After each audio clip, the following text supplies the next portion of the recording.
Hey,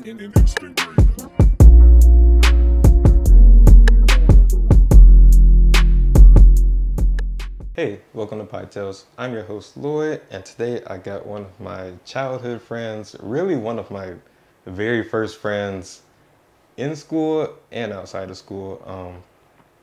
Yeah, your favorite basketball player's favorite basketball player, Jordan Lewis. What's up, Jordan? What's up, man? It's good to be here. It's my first time doing a really interactive, like on camera, YouTube shoot. So I think this would be dope. Yeah, no, I appreciate you coming through. You already know, I'm very thankful. But yeah, tell the people a little bit about yourself, then we're gonna hit these dive in. Cookies. Yeah. Yeah, so my name is Jordan Lewis. I was born in Houston, Texas, raised in the Burbs and Pearland, P-Town, all that good stuff. 5'18". Oh yeah. Grew up here, played basketball my whole life. Took me to college, was able to get a scholarship, got that free tuition. So we need it, yeah. Definitely needed it. So now I'm just working, got a few things going on. Just a young guy trying to get it. Yeah, no, I feel that. So yeah, are you a big dessert person? Like, I am. I'm a big dessert person. I'm a big breakfast person. So, my French toast, my cookies, ice cream and cookies for sure. If you got it, I'm probably getting it. I'm trying to prove how much I know you. I think you were the first person that I saw eat syrup with eggs. Eggs with syrup. Yeah. Yeah. Of course. Yeah, no. Yeah, my mom always says, she was like, you really just putting eggs on the side of that syrup. And it's true. I'm the same with ketchup, and I don't really care how y'all feel about that. I don't. Let's not get into it. But anyway, so Jordan said he'd be down with some chocolate chip cookies. So, pulled up, got the chocolate chip cookie. You can grab yours. I go for M&M. I did heat them up. Might have heated them up a little bit too much, but we're going to see. How's your cookie? Let them know. You can't miss. No. Now, if you would have had some bad chocolate chip cookies, I'll let you know. Yeah, no, do that. But yeah, here on Pie Tales, we like, I guess, to, enjoy the dessert, obviously. But yeah, so me and Jordan, like I said, one of my very first friends, I met him in kindergarten, correct? Yeah. Miss Clink's class. Yep, Miss Clink. And then after that, I think we had like second grade together. And I can't really remember if it was too many classes after that, but like I said, we definitely were friends. Like outside of school, we played basketball together. Yeah, I mean one of my first basketball teammates, period. Because I started with basketball and then moved on to football, this, that, and the other. But you started basketball and then pretty much just stayed basketball the whole YMCA leagues. Yeah. Got the red wristband. Got the next person with the red wristband. Oh yeah. Oh man, yep. The memories are unlocking. You had to pray before, right? Yeah. Mind, body, spirit. Ooh, that's a good one. What is the YMCA prayer? Like, I promise. All right, something like that.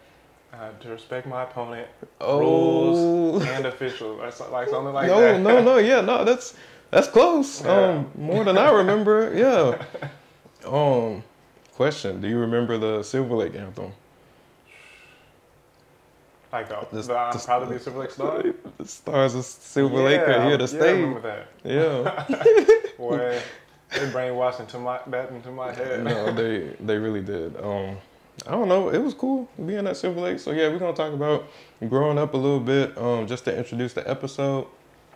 Episode is gonna be called "Boys from the Burbs," because we are from the Burbs. We met in the Burbs. We've always been in the Burbs. Pearland. For those that don't know where Pearland's at, it's like right, like directly south of Houston, and like. So people would try to play me at college. You'd be like, where? I would just say Houston. I mean, people don't really know, Pearland like that. Like, you're not really from Houston. Like, where are you actually from? I was like, first of all, you wouldn't know the difference. Right. Second of all, we can see the skyline from like 518. So 518 to 288. So like, come on. But yeah, no, definitely proud to be a Pearlanian. Um, so yeah, if you want to talk about a little bit about your basketball experience, because I know that was a really big part of your life, growing up. Oh yeah, for sure, man. My dad played basketball at Abilene Christian when he was in college, so that's how he actually got to Texas, coming from Michigan. And he ended up staying here, meeting my mom, and they moved to Houston, had me, and so, people always ask, so how long have you been playing basketball? Like, I don't know. Yeah, they would probably give me a little basketball the day I, could hold something. Exactly. And that's probably when it started. So, I played other things too, but, basketball is just something that stuck. Yeah. I liked it. It was fun. And so, the whole, and it's getting so much more competitive. Mm-hmm. Like, you see now, like, summer league basketball is becoming, like, mainstream. You got these young kids in high school with 1 million followers on Instagram. Yeah. It's becoming monetized. That's what it is, which is good for them. Yeah. And that system's going to eventually get perfected as long as the NCAA can learn how to act right. Okay. But okay. A little bit of politics. Yeah. But yeah, just growing up in high school, man, it was really wild because like most of my memories, like people have to really remind me about stuff that I did and stuff that happened. Because a lot of it seems like faded, but I'll remember all the little basketball stuff. Nice. I mean, inside of school and outside, and it just it took a majority of my time, and a lot of what makes me came from just those experiences for sure. Yeah, no, people joke ball is life, but ball was life. Yeah, ball is life, and one of the main things a lot of people always say is just make sure you get the most out of it. Mm-hmm. And so you don't want to give more to basketball than what is given to you. And I got my degree out of it, got it paid for. Now I'm working, so I definitely took it to where I wanted to and got what I wanted out of it. Oh. Well, that's great. So yeah, you said the kids coming up these days have a lot more eyes on them than probably even you did, right? Yeah. How do you think would you have been able to handle that's got to be more pressure? I think it's a little more pressure, but it's more opportunity. Yeah. Because when I was in high school, like Dawson, shout out to D-High. Shout out to the Eagles. D-High, Die, 1-Up, all that. Oh yeah, Dawson. All our games are filmed. All high school games are filmed, and so I take that film after the season. I put it together. Make a highlight reel, I start sending out to coaches. Yeah. And, usually for most players, when you're playing in high school, you're in some type of, strict system to where, you might have a big different, skill set, but you're playing to fit inside of a system that, made by your coaches. Usually when you're playing summer ball, the style is a lot more free, and it's really a whole different game of basketball. Now, the big difference I was complaining about is I barely have any film from any of my summer stuff. And you got to remember, in high school, we play 30 games a season. Mm-hmm. That's about 120 games over 4 years. Now in AU, as soon as spring hits and your school season ends, you're playing 6 games a weekend. Yeah. And so significantly more. And in most of the time in these games, because there's a different style of play, it's faster. You're playing a lot more free.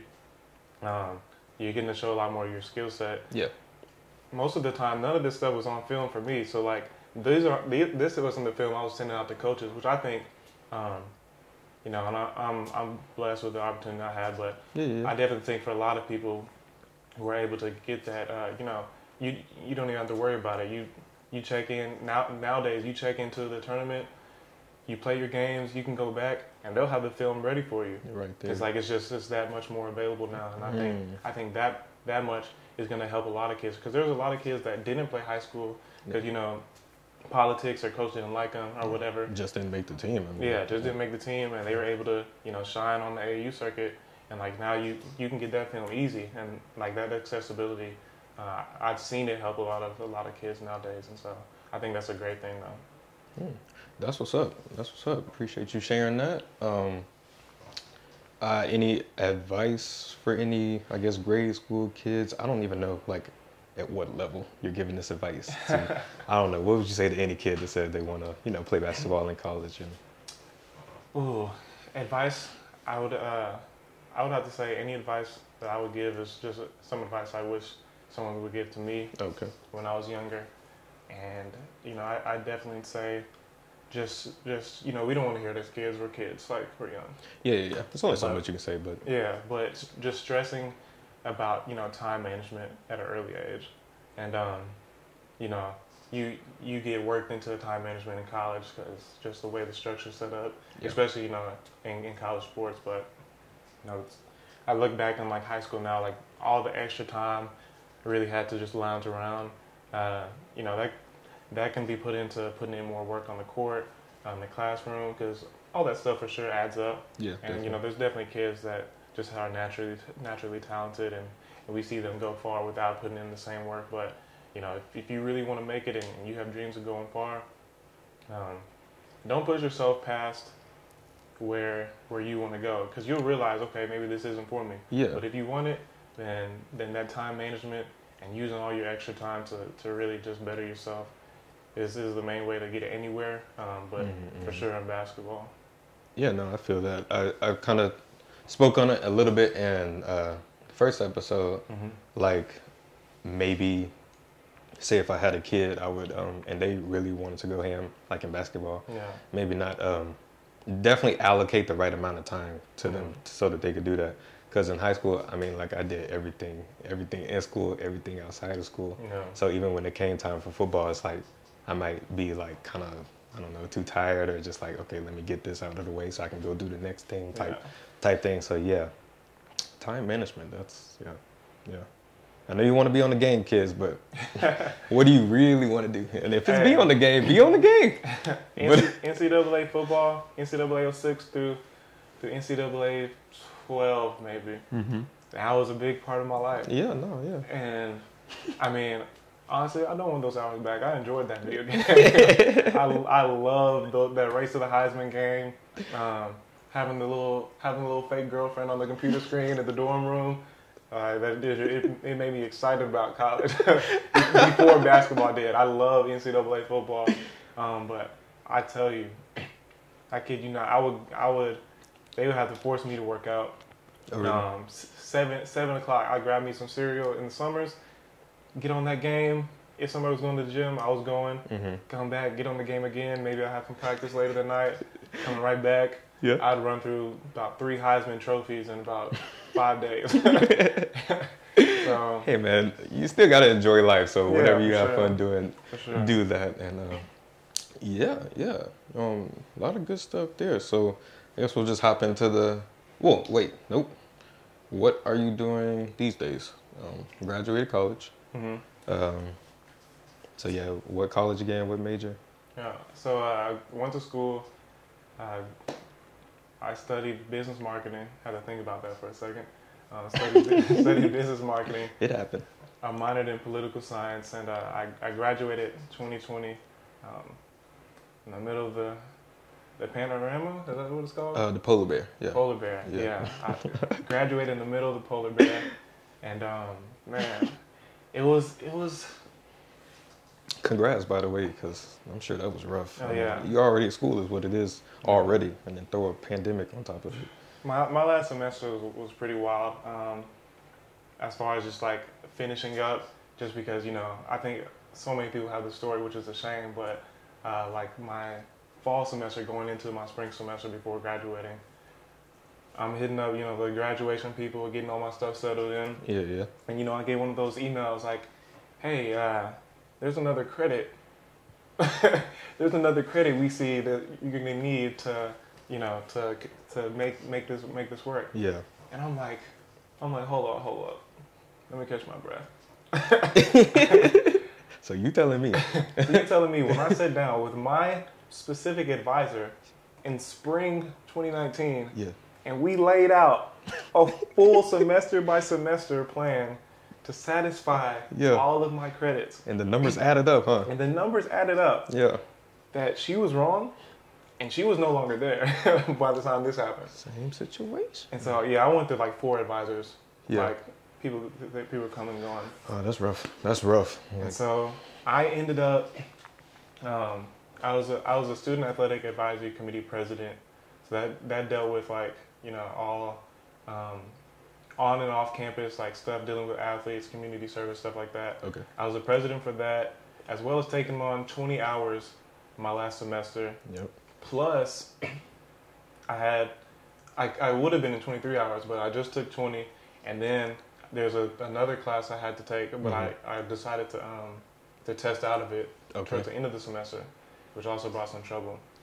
And so, I was able to finish up everything but that last credit, because as soon as the pandemic hit, all testing centers were closed. Dang. So what ended up happening, because testing centers were closed and I couldn't go into any testing centers to take my test, about a month after our graduation date passed, I luckily was able to take it here in Houston, which like 2 days later I had COVID. So it was a wild ending. Yeah, to say the least. Yeah. No, all that's very frustrating, because I'm sure you're putting in the work. No, I know you're putting in the work to get out of there, trusting in your counselor. No, similar thing happened to me. It's just like, where did all these extra hours come from? Yeah. And I have one more semester. Right. And we gonna figure this out. Like, I'm talking to God at this point. I'm like, God, like, you know I cannot stay here another anything. We getting out now. So somehow it worked out that I had to take 21 hours my last semester.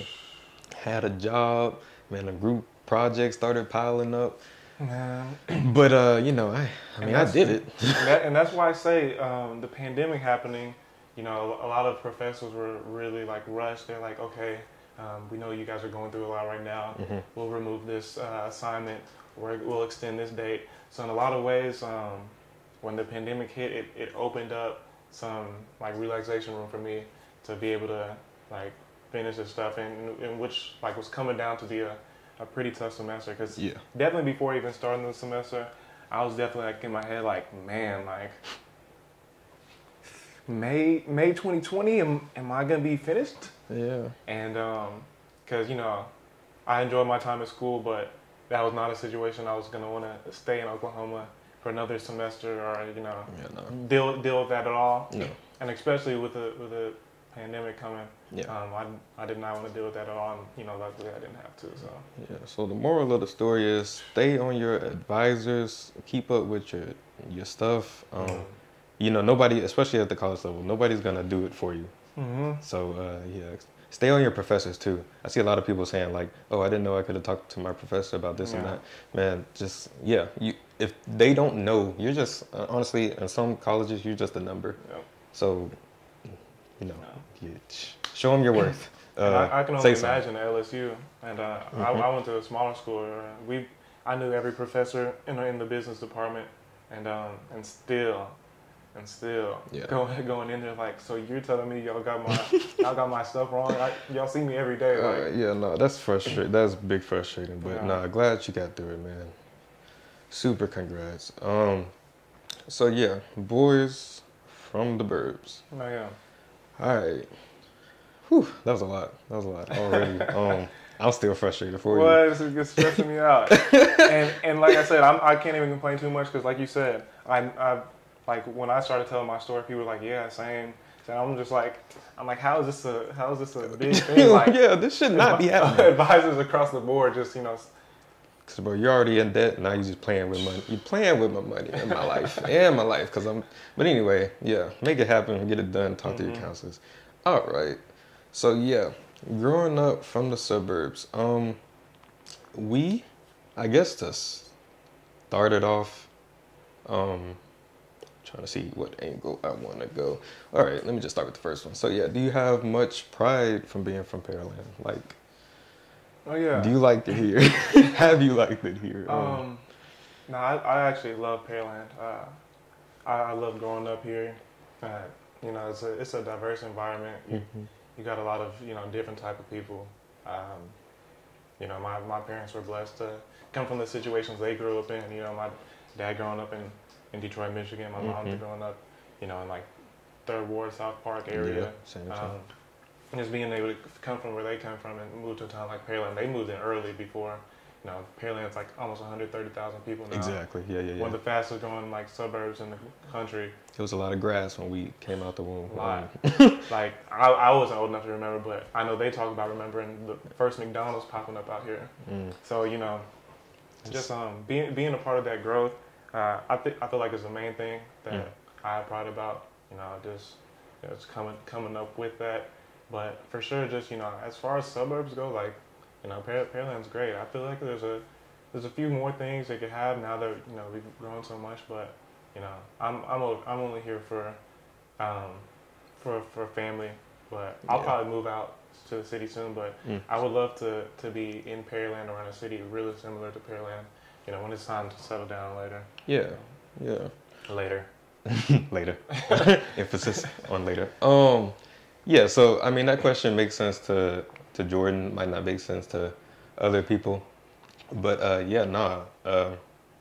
mean I could see it in Jordan too as well. Like, you know, we're, you know, very blessed to be from the Burbs and to be from a place this diverse. Yeah. I guess so yeah, I mean my parents, my dad, small country town, mom, South Park area. So for them to, you know, overcome their situation. What high school did your mom go to? What high school?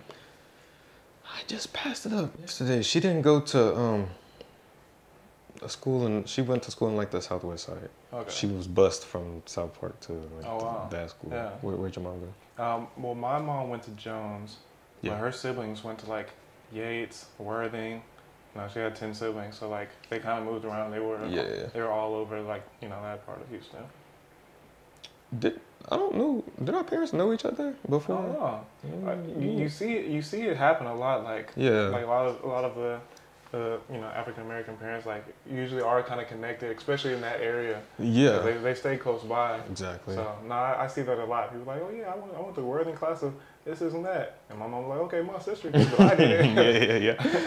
But we'll ask them after this. But anyway, I mean, once they got here and, you know, we were in the same grade, definitely they met up and I'm sure they've been tight ever since then. But yeah, so we have a different perspective being black in Pearland. Yeah. Sometimes, like I remember first grade, it was like me and Brandon. We were the only two black kids in the class. Yeah. So, but it was cool. I mean, it wasn't like, I mean, that's 2003, 4. So, yeah, no, we're just kids. So, you know, race isn't this big deal or big issue at that point. So yeah, no, it was cool. Yeah. I do remember, and salute to your parents, and I think this was in kindergarten. They brought, for MLK Day. Oh yeah. They brought what's the movie called? It's a cartoon about Martin Luther King. Our friend Martin. Our friend Martin. Yeah. They I guess they just handed it to Miss Clink, like, hey, make them watch this. So yeah, they pulled up the reel and yeah, no, we got to. Oh yeah, and that movie was very real. That movie was very real. I feel like, you know, just for us, and for those that don't know, Our Friend Martin is about, you know, just and I haven't watched it in so long. I gotta go back and watch it. Like they went back in time or something to. Yeah, it was a black kid and a white kid that were growing up in the same town, and I think somehow they like went back in time and got to experience like you know, a lot more racial stuff going on together. Yeah. And it was just like, you know, being able to grow up with friends from different cultures, and so, like you said, like growing up in elementary classes where, you know, it's 2 or 3 black kids, if that, and, you know. I mean, do you remember noticing that? Like, how did it make you feel a type of way? Because like I said, we were all cool. Yeah, we were definitely all cool, and I don't think I really noticed it till maybe like 4th or 5th grade. Yeah. And it's not that it was like a thing, like I didn't feel affected by it or anything, but it was definitely something. Honestly, I think what it was is when we first started having like history lessons over slavery. For real. And it's like, really? I feel like there's definitely like, you know, if it's only 1 or 2 black kids in the class and like, you know, it's obvious with the lessons over. It's just like kind of just like an awkwardness, and just the way that it was taught, and I think that's when I first started like noticing it, for real. Yeah, but, when it kind of noticing it, because when you're a kid, you have such a narrow view. Right. And you only kind of know what you're told, and like I said, obviously, still you kind of gravitate more. Well, you could gravitate more. Like I said, have friends of all races, but you know, me and Jordan clicked, obviously.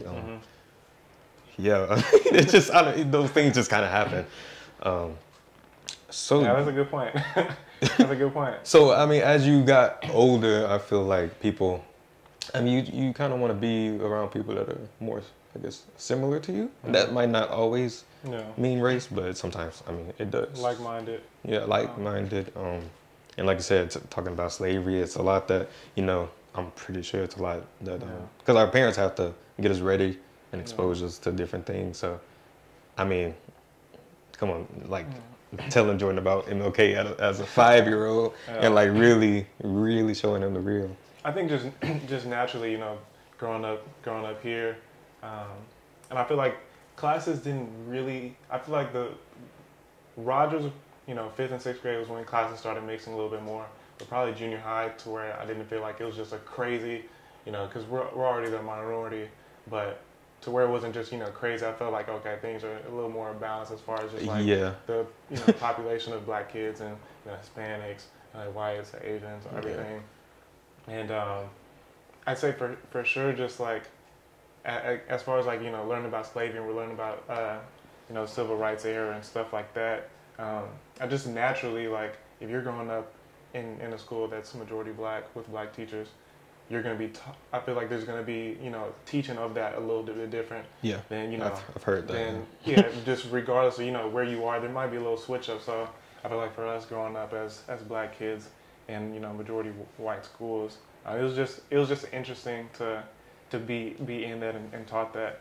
And, you know, I'm sure, like, I can only imagine, you know, if I'm a shark, if I'm a shark, and we're learning lessons about, you know, these little whales going off into space back in time, and there's like 2 whales in our class. Like, if I'm a shark, I'm looking over that whale like, damn, your people did this, or like, okay, like, and so I feel like, you know, that might have just been a self-conscious thing as a kid, but I definitely just like felt that back then. I always thought that was an interesting thing. Yeah, for sure. it was interesting. But like I said, I'm definitely glad it was that way because I definitely got to experience, you know, other people, other cultures, and really got to know, like, you know, we're not all that different. I mean, like I said, it was cool. We were chilling. You kind of had touched on it. Oh yeah. So when you went off to college, so did you notice like a difference in people? I know for me, it's like I told you like a little bit before the show, like you have LSU's, you know, a PWI, primarily white institution. But you also we had like certain programs for black people, some programs, you know, just like trying to make sure everybody was included. And I was just like, you know, it's not like, you know, we're in segregation time. Like, it should be cool, it should be chill. And I was actually talking to Michael, if you know Michael. Yeah, no, pretty cool guy, white male, but I was just like, you know, it should be pretty cool by now. He was like, well, you got to realize, like, some of the white kids that come here, they are coming from small towns and they don't be around black people, and black people don't be around white people. So it's still kind of like a little, not so much tension. It's just like, you're just not like all assimilated or just aren't familiar with each other. So yeah, no, definitely. Like I said, glad to be from Pearland. But did you see the same type of thing when you went out to college? Or? Yeah, and to touch on that, like, I'm a big advocate on like integration, obviously, but just really being able to learn other people before you get to judge them. For sure. And that should be a simple concept, but it's not. I feel like that's what it shouldn't be, but we see that it's not. But and I think that's one of the biggest things that has, like, that keeps me prideful about Pearland. Pearland has its problems, but because of the diversity here, I know from my experiences, I was able to, kick with all different types of people and, found love for all different types of people, whether, we're talking about race, sexual orientation, religion. I was able to kick it and see a lot of different people and see like, we might have these different identities that we try to put on us, but, we all go through the same experiences. Not to get into a rabbit hole, but yeah, no, I realize I'm super passionate about this topic. I didn't know if we were gonna go this way, but if you want to keep going, you can. Not to get into too much of a rabbit hole, but I feel like the first when Facebook first became big, okay, and it was always like before like memes were even big, it was always a thing like whenever you do this or that feeling when, and it's like it would get like so many likes, and it would just be like something simple or like whenever you hear your mom coming in the garage, or like it's like little things like that, and it's like over time you realize we all go through the same types of stuff in different ways, and that's something I hold dear to me, and honestly something that helps push me, because I'm like whatever I'm going through, I know there's somebody else that has gone through what I'm going through and or worse, and has made it through it. For sure. And I feel like sometimes in society our victories as well as our downfalls can bring us together, and that's something I kind of see in Pearland, just growing up, seeing different people that are all different, but seeing us grow up in the same way. Yeah, no. Diverse, different social and economic backgrounds. It's not perfect, but it's utopian in a way. But and then to get out of that rabbit hole, going to my school, so kind of similar to you, Louisiana, the boot is a interesting state. Oklahoma, where I went to school at, interesting state as well. I think as states they have some of the same issues. Similar smaller states have a lot of small towns. Yeah. So I was in the town of Lloyd, Oklahoma, about 100,000 people, military town, huge military presence, and my experience there was a lot of things. Coming from Houston, coming from a suburb that had 100,000 people itself, moving to like an isolated town that had 100,000 people. It was crazy. It was crazy to say the least, because my first year going out there was, I wouldn't even call it a PWI. It was just a small university that didn't have a lot of black kids outside of athletics. If I saw a black person, if I saw a tall black dude, I'm like, this dude's either a recruit or like he's on the team and I haven't met him yet. Like like that, yeah. And so and meeting people. But one thing I will say about small town, I don't know if you have this experience too, but a lot of like the vibe and the pace of life is so much different. Yeah. Maybe on campus, because LSU is a big campus, there's still a lot of stuff going on, but just the pace of life, it was eye-opening to see, because Houston's not New York or LA, but our pace of life is still pretty fast. Yeah, definitely. And just high energy, or high, Oh yeah, more a little bit more, individualistic, but going down and going to Lawton, things are just slowed down. Like people just like chilling, relaxing with family. Yeah. It's just like really relaxed, and I did like that a lot. Being younger, I like to do stuff too, but I definitely took away from that a lot. And I could go on for days talking about that city and its impact. Just I honestly felt like I was I'm trying to think of take your time. What's his name? Wow, I'm sorry for all my young kids in history class. First man to walk on the moon. Yeah, him. Neil Armstrong. Yeah. Man, like I honestly felt like that going out there. I felt like I was on an island, and I was just like observing life. And that's honestly how I took it. This is not just the greatest college town, but I took it as an experience, and and it was so much different. And I'm sure you could say the same about a lot of things you saw. Yeah, and just being in a different environment. Than it's Baton Rouge is like a small town city, and like coming from, like you said, Houston to Baton Rouge, like it's so much slower pace, and the people are so, like, I met a lot of good people, real chill. As wild as it gets, people are real chill, like down to earth. But yeah, no, that pace is slow. They don't like to drive far. And it's like, man, we gotta go 30 minutes to go eat where we, really want to eat.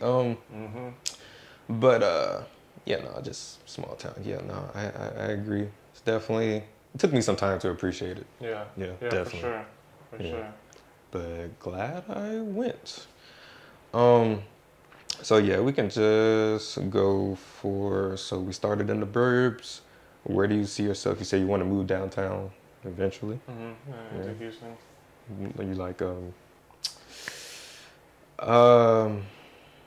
I don't know. Yeah, no, I do miss like that college town feel. Like when I get off work and the school buses are pulling up and kids are being dropped off and parents are in the, I don't like that too much. Like you coming back from college and seeing a child is really weird because all you see is people your age.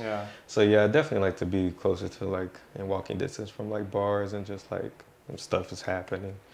And for y'all who don't know, like Lloyd's neighborhood, he has a front row view of our elementary and kids riding their bikes home and the buses being lined up every single day. Yeah, so I can't even leave at 3.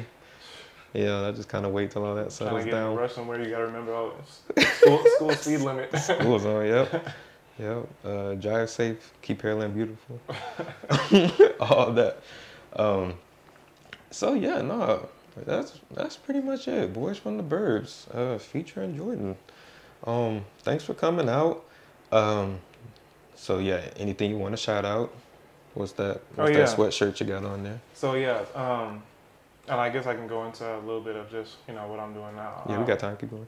But yeah, so this Jetquest is actually a brand and company movement my older brother started.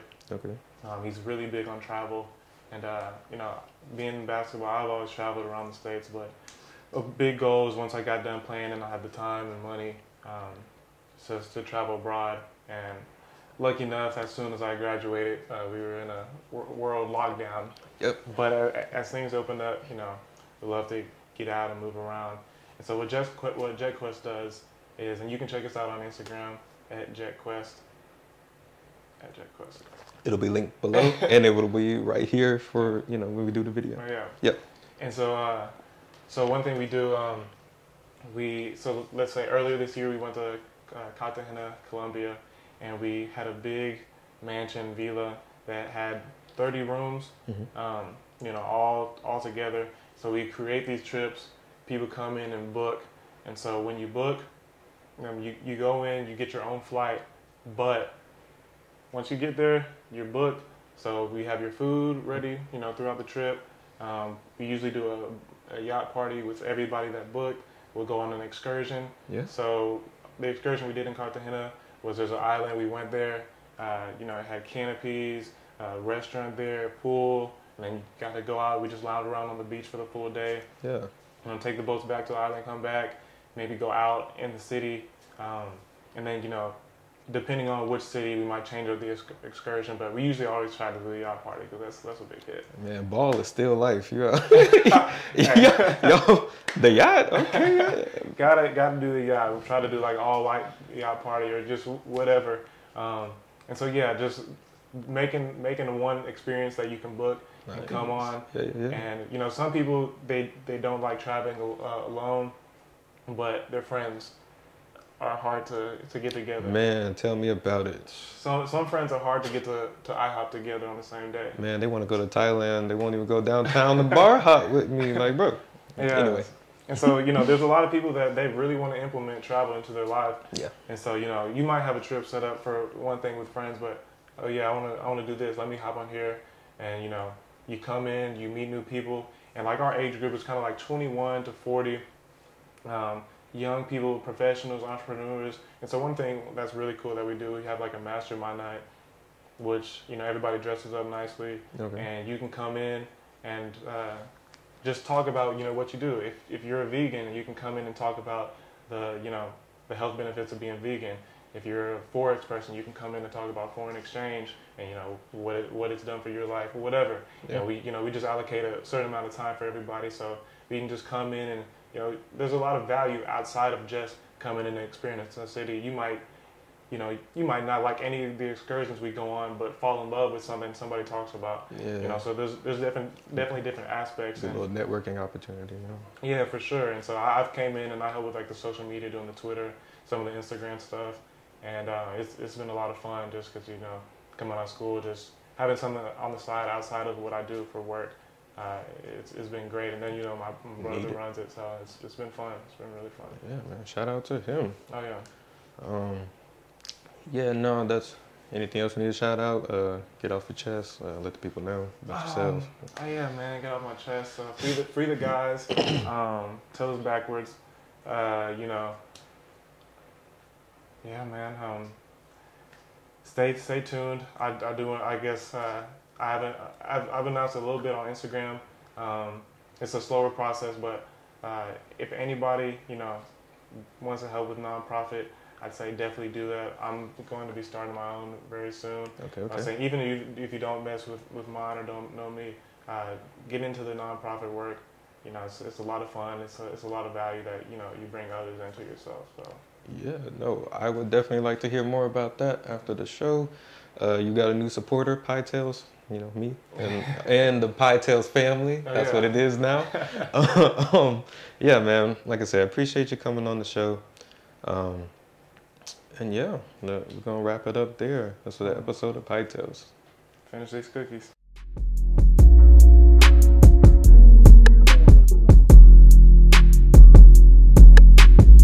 Cut the tape. That was the intro. Yeah. This is history.